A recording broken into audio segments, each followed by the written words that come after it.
Oh my crom, what is going on here? The ladies are serving and perving and the lads are fighting in the middle of the room. This can't possibly be a modern Marvel comic book, can it? What's gone on here? Perhaps, they finally capitulated to popular demand.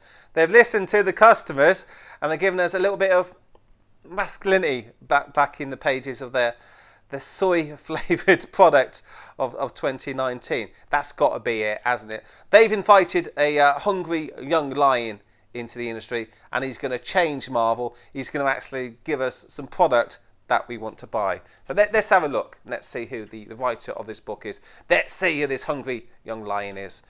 Oh, it's Roy Thomas. Hello guys, it's your old buddy Rorschach here. How you all doing? Are you feeling white-pilled or black-pilled? I'm feeling a little bit of both. White-pilled because obviously Roy Thomas is the man. He is all about the savage sword of Conan being what it used to be back in the 1970s and 80s, where you had an aspirational, badass alpha male. So to see him back in the modern comic book of 2019 and then read the comic book and just submerge yourself in the joy of a man acting like a man in the comic book today, and realising that the Roy Thomas of the 70s and 80s remains unchanged. He's the same person today as he was back in the past. That is a wonderful feeling. He has not capitulated, bended the knee. He has not littered the book with empowered young females acting like men. He's not cucked out the male characters. This is just Roy Thomas saying, screw you, I'm going to do what I used to do. Forget political correctness. I'm sorry, Marvel, but this is Conan as Conan should be. So that's wonderful. But unfortunately, you have to realise, and this is where the black pill feeling comes in, that Roy Thomas must be in his mid to late 70s now. And he is the past. He's not the future of comics. And that the future of comics, unfortunately, does not involve people like Roy Thomas. Because the Roy Thomases of today, and there are men who still act like men out there in the real world, would not be invited into the perfumed corridors of Marvel Comics today, with their cult of celebrating whamans are wonderful and can do no wrong. It's constant female empowerment. It's just constant cucking out of all the males, and it's not just Marvel. It's DC as well. And is anybody interested in Tom King's Batman? So there's a lot of problems in comic books today, and most of the problems are that comic books were built by people like Roy Thomas, given, well, majority, not all, but mainly young boys, aspirational badass alphas like Conan the Barbarian. And Conan the Barbarian always was a superhero, by the way, so it's nice to see him wearing a cape there. Conan always was pretty much a idealised form of masculinity, what you would want to be when you grew up. You want to be in charge, you want to be smart, you want to be strong, you'd want to be a leader. That's what Conan was.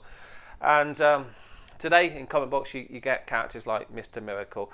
The enduring image of Tom King's Mr. Miracle for me is Mr. Miracle sitting on the sofa looking after the kid whilst Big Barda, his wife, went out to kick ass. That's what you get in comic books today. The men are broken, depressed, beta and cucked. That's why the Joker movie had such a big impact, by the way, because it's tapping into this feeling of being discarded that a lot of men are suffering from today. And why do you think the mainstream is talking about mental health now? Why do you think so many men are depressed? The reason why men are so depressed is because they're not allowed to act like men anymore. There's stupid ideas like toxic masculinity floating around, and females are being celebrated as wonderful, as empowered, and not needing a man, not needing anything other than flicking a career in the cubicle and a big box of wine and a subscription to Netflix. And it's all kind of on its head, isn't it?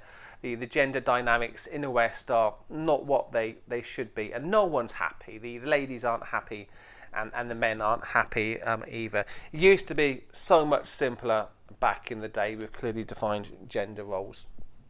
So Savage Sword of Conan, and it's issue number 10, by the way, if you're looking to pick it up for your comic book store or on eBay. It is pretty much Conan as it used to be, and the male-female dynamic as it used to be.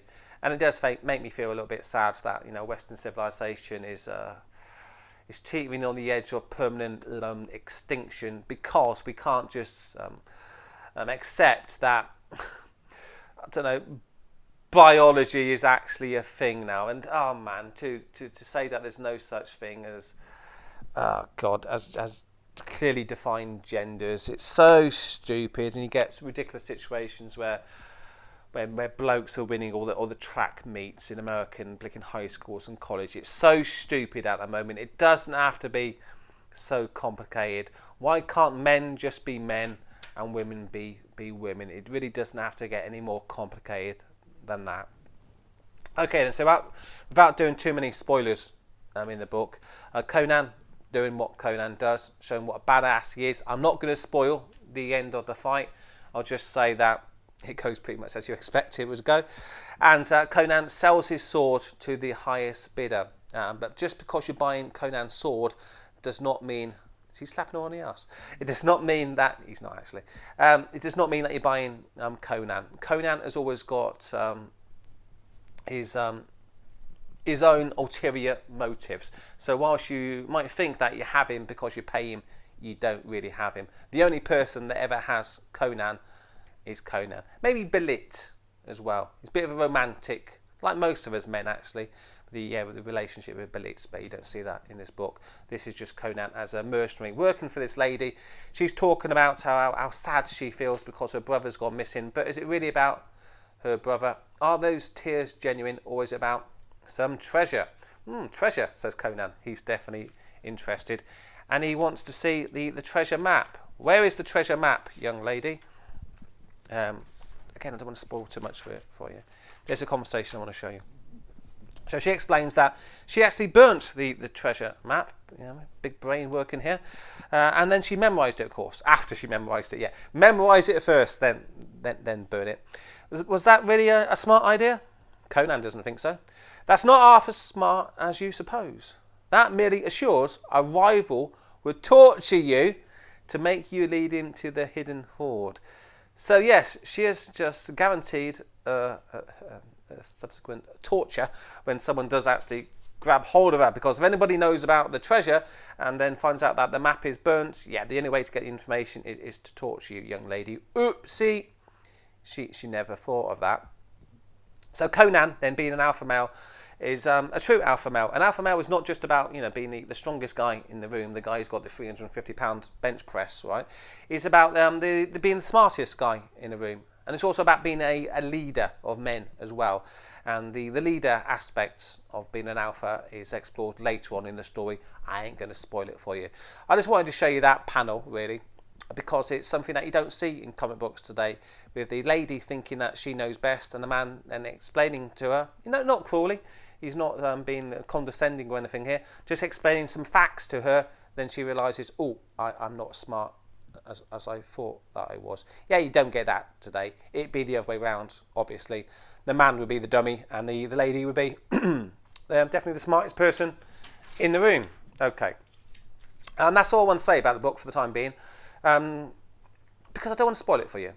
Much like my Joker movie review, when I read or see something that's really, really good, I just want to highlight it for you here on my YouTube channel and recommend it. So, Savage Sword of Conan. If you've read any of the old Roy Thomas books, if those kind of books, like me, were the main reason for you getting into comic books in the first place, and you feel a little bit, well, massively disappointed with the soy-flavoured taste of the books today, then you want to pick up Savage Sword of Conan, issue number 10, beginning of the arc from Roy Thomas. Roy, it's glad to have you back. It's just such a shame that Marvel Comics would not invite a young Roy Thomas to write a comic book today. Such a shame.